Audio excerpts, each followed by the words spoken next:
Welcome to our channel. Today we how to subscribe to Microsoft Azure, quick tutorial step by step clearly. Go to the Microsoft Azure website at azure.microsoft.com. In the top right corner, click on the Start Free button. You will be taken to the Sign Up page. If you already have a Microsoft account, sign in using your credentials. If you don't have an account, click on Create One to set up a new Microsoft account. Follow the prompts to enter your email address and create a password. Once your account is set up, verify your email to activate your account.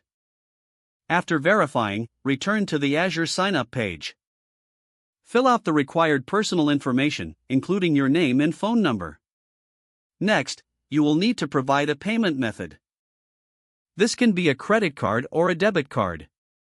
Azure may place a small verification charge on your card. This charge will be refunded shortly.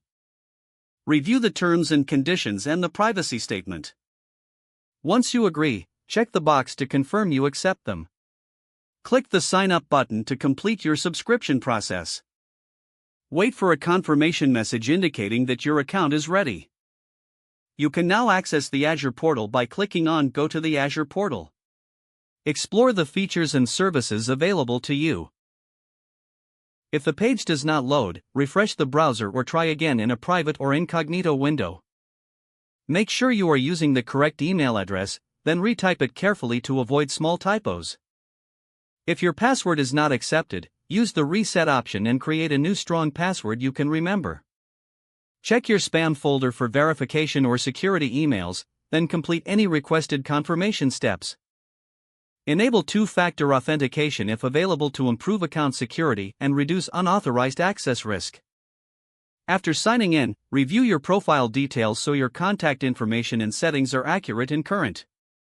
If you see an error message, note it down and try again after restarting your device and internet connection. Log out when you finish, especially on shared devices, to keep your account and payment information secure. If the page does not load, refresh the browser or try again in a private or incognito window. Make sure you are using the correct email address, then retype it carefully to avoid small typos. Don't forget to like this video and subscribe to our channel for more step-by-step tech guides.